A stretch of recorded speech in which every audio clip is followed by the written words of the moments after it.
महाराजगंज जिले में जिला प्रशासन में अराजकता चरम पर है। लोग न्याय पाने के लिए शासन और प्रशासन से गुहार लगा रहे हैं, जिसको लेकर अगस्त क्रांति मंच लगातार आवाज उठा रहा है।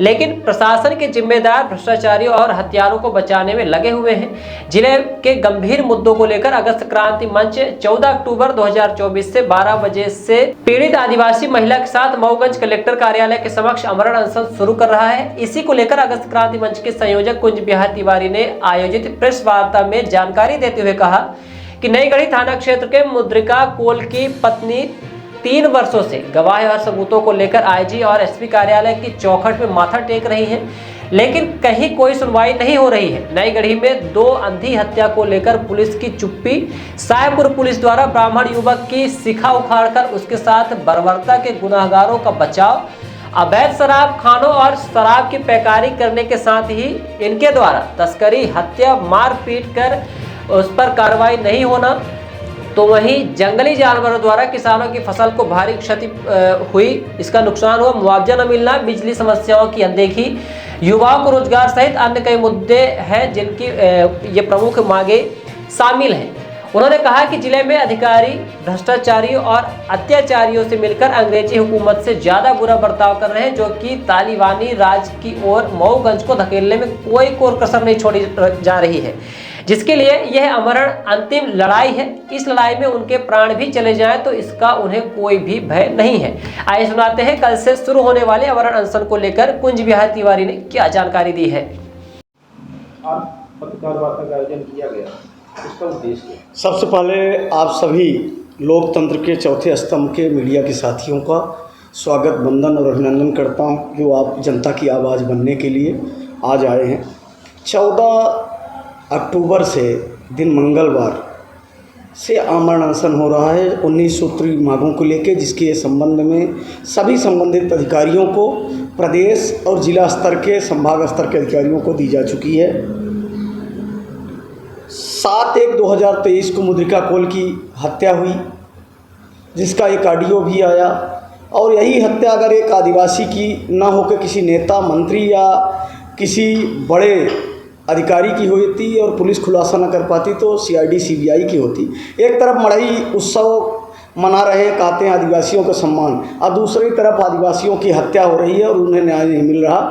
तो मुद्रिका कोल के हत्यारों को सज़ा दिलाने के लिए और पीड़ितों को न्याय दिलाने के लिए आमरण अनशन। देवरी संग्राम में 16/8/2024 को एक नाबालिग की हत्या हुई, उसका आज तक खुलासा नहीं हुआ। घर का अकेला चिराग था, उस हत्या का खुलासा नहीं हुआ, इसके लिए आमरण अनशन। शाहपुर में एक गरीब के बच्चे की माफिया द्वारा हत्या की जाती है, और सभी आप मीडिया के साथियों ने दिखाया कि किस तरह से फिर आरोपियों को बचाने का प्रयास किया गया। ये भी दिखाया गया कि आरोपी घायल है, तो अगर अपराधी घायल है और उसको लेके जो भागे, तो जितना मेरे को जानकारी है और आप सबके माध्यम से, कि अपराधियों को संरक्षण देना, उनको भगाने में जो सहयोग करता है वो भी अपराधी है, तो उनको सज़ा नहीं दी गई। जो पीड़ित है उसे न्याय की बात छोड़िए, उसे आरोपी बनाया गया, और पीड़ित के साथ आंसू पोंछने के लिए जो खड़े हुए उनकी चुदई शिखा तक उखाड़ ली गई। और शिखा का महत्व हिंदुत्व में इतना है कि मुगलों के शासनकाल में लोगों ने अपनी गर्दन कटा दी, लेकिन शिखा नहीं उखड़वाई, जनेऊ का त्याग नहीं किया। एक कहावत है कि जबरा मारे रोवे न दे, तो मतलब ये न्याय भी नहीं करेंगे और रोने भी नहीं दे रहे हैं, आप रोएंगे तो आपको उल्टा फंसा दिया जाएगा। एक कैलाशपुर में हत्या हुई थी, जो कि आपके निर्भया से भी विभत्स थी। मैं जाके देखा था और आप सबने भी देखा। आज तक उस घटना को याद करके रूह कांप जाती है कि किस तरह से एक माँ की हत्या की गई और एक केवल नाबालिग को आरोपी बनाया गया। मेन जो आरोपी थे सोची समझी रणनीति के तहत उसे बचाने के लिए। एक पूर्व सरपंच लालता पटेल की हत्या या दुर्घटना, ये जांच का विषय है, लेकिन रात को 12 बजे संजय गांधी अस्पताल उनकी बॉडी पहुंचती है, और दूसरे दिन 4 बजे तक उनका पोस्टमार्टम शुरू नहीं होता। उनके बच्चों का, मैं भी था वहाँ, जो वहाँ पे अधिकारी थे ASI पांडे, वो क्या लिखते थे, किसी का फ़ोन आता था वो फाड़ के फेंक देते थे। फिर राजस्व से संबंधित समस्याएं हैं, आप सबसे छुपी नहीं हैं। भ्रष्टाचार व्यापक है। यहीं शिवराजपुर देवतला विधानसभा का नईगढ़ी जनपद का है, जहां करोड़ों रुपए का डैम बनता है, जिसके लिए सैकड़ों एकड़ ज़मीन अधिग्रहित होती है। और मैं ऑन रिकॉर्ड बोल रहा हूं कि अगर किसी को दीर्घ शंका लग जाए, अब सीधे सीधे खुल के मैं बोलूँगा, वहाँ सोचे कि इतना बड़ा 50 करोड़ का डैम बना है तो हम जाके पिछवाड़ा साफ कर लेंगे, तो एक बूंद पानी नहीं है। ये बहुत बड़ा व्यापक भ्रष्टाचार है। पंचायतों में कई करोड़ों के भ्रष्टाचार हैं। गौशालाएं बन गई हैं 38 लाख की, उनका संचालन नहीं हो रहा है और यहाँ नवाचार हो रहा है। जले ट्रांसफार्मर हैं, केबल है नहीं, उसके बाद भी बिजली के नाम पे लोगों को लंबे बिल दिए जा रहे हैं। स्वास्थ्य विभाग में और अन्य विभागों में जो आउटसोर्स कर्मचारी हैं, जो उनका ठेकेदारों का अनुबंध है कि न्यूनतम मजदूरी, ऑन रिकॉर्ड बोल रहा हूं कि नईगढ़ी के स्वास्थ्य विभाग में जो कर्मचारी हैं 8-8 महीने से पेमेंट नहीं मिला। 1-2 बार जब मिला तो 5,000 मिला, जबकि उनका जो ठेकेदार है, मैं भी ठेकेदारी करता हूँ, अनुबंध पत्र होगा कि इतना न्यूनतम मजदूरी दोगे, PF ESIC दोगे। तो अगर नहीं हुई, मैंने कलेक्टर साहब को दिया, सबको कोई कार्यवाही नहीं हुई। कंपनियों द्वारा जो निर्माण कराए जा रहे हैं उसमें स्थानीय, जबकि चुनाव आता है तो बार बार कहा जाता है कि स्थानीय जो रोजगार के उद्योग लगेंगे उसमें 70% 75% युवाओं को दिया जाएगा। कहीं कोई इसका पालन नहीं हो रहा। स्कूल और आंगनबाड़ी केंद्रों में पानी की व्यवस्था, बिजली की व्यवस्था और सारे चीज़ के नाम पे टेंडर हुए, पैसे निकाले गए, कहीं नहीं है। न आंगनबाड़ी लगती है, न पोषण आहार मिलता, न स्कूलें लगती हैं। जंगली जानवरों द्वारा किसानों की पूरी फसलें नष्ट हो रही हैं। सुअरों द्वारा बागवानी और धान की पूरी फसल नष्ट हो रही है। अतिवृष्टि होने के कारण गरीबों के जो कच्चे मकान गिर गए, आज तक उनका RBC का किसी तरह से उन्हें कोई कंपनसेशन नहीं मिला। माँ अष्टभुजा धाम की जो ज़मीन है उसका सीमांकन का भी है। इस समय आप सब देख रहे हैं कि घर तो छोड़िए, देवताओं के मंदिर, अभी आपने देखा कि नईगढ़ी के मंदिर में चोरी, यहाँ पे गन्नेसन धाम में चोरी, और नईगढ़ी जनपद क्षेत्र में या मऊगंज जिले में प्रतिदिन एक ही रात में 3 से 4 चोरियाँ हो रही हैं। सोमेश्वर सिंह महाविद्यालय है, जहाँ लड़कों के जो रिजल्ट हैं खराब किए जाते हैं और फिर कैसे सुधारे जाते हैं, बहुत बड़ा खेल है।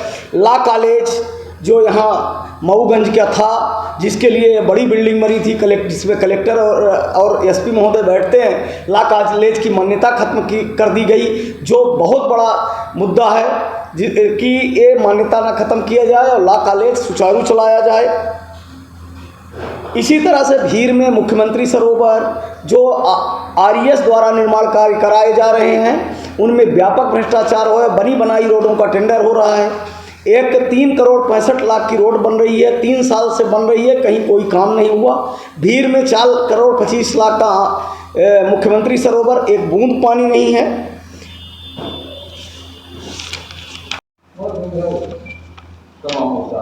और नईगढ़ी जनपद में 3 सर्किल हैं, 4 सर्किल, नईगढ़ी, रामपुर और खर्रा। तो नईगढ़ी में तो एक तहसीलदार हैं, लेकिन खर्रा और रामपुर सर्किल में रेगुलर नायब तहसीलदार की पदस्थापना की कई बारी घोषणा हुई। ये सारी 19 सूत्री मांगों को लेके हम और लगभग आधा सैकड़ा की संख्या में आमरण अनशन करेंगे, और तब तक करेंगे जब तक शरीर में प्राण रहे। और चाहे पुलिस के हों, और कुछ पुलिस के जो पालतू लोग हैं उनको भी पुलिस और जो प्रशासन के लोग हैं वहाँ बैठाएं कि नौटंकी हो रही है, कि आमरण अनशन हो रहा है। मुद्रिका कोल की जो विधवा हैं, जिन्होंने पूर्व में आत्मदाह का भी यहाँ ज्ञापन दिया था, वो भी आमरण अनशन में है। नरेंद्र मिश्रा भी आमरण अनशन में है। तो इसी तरह से कई किसान हैं, कई मजदूर हैं, कई आउटसोर्स के लोग हैं, सभी आमरण अनशन कलेक्ट्रेट के सामने करेंगे और पूर्व में सूचना दी जा चुकी है सबको। आखिर आमरण अनशन का रास्ता आपको क्यों चुनना पड़ा? ये आप का चाहे इलेक्ट्रॉनिक मीडिया हो, चाहे प्रिंट मीडिया, चीख रहा है कि आमरण अनशन क्यों।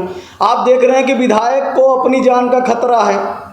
IG और SP ऑफिस में साष्टांग दंडवत हो रहे हैं। ठीक है, किस तरह से माफिया राज हावी है इनका, किस तरह से अपराधी का और पुलिस का गठजोड़ है। जिसके साथ रोज एडिशनल SP बैठते हैं उसको सीधे मुकर जाते हैं मीडिया के सामने कि हम पहचानते नहीं हैं। हमने भी आईजी महोदय को दिया था कि हमारी भी हत्या कराई जा सकती है। आपने पूर्व में भी देखा है, प्रयास किया है। आमरण अनशन के अलावा अब कोई रास्ता नहीं है कि ये हमको किसी से मरवा दें, गली चलते हत्या करा दें। इससे अच्छा है कि हम पीड़ा सबकी बता के और यहीं पे अपनी जीवन लीला समाप्त कर रहे हैं। और सैकड़ों लोग ये देखिएगा कि किस तरह से यहाँ जब तक सांस है और जब तक न्याय नहीं मिलेगा तब तक नहीं उठेंगे। जिस तरह से फांसी में भी जाता है कि तब तक आपको हैंग किया जाएगा जब तक आप मर नहीं जाते, उसी तरह से आमरण अनशन तब तक है जब तक हमारे शरीर से प्राण नहीं चले जाएंगे।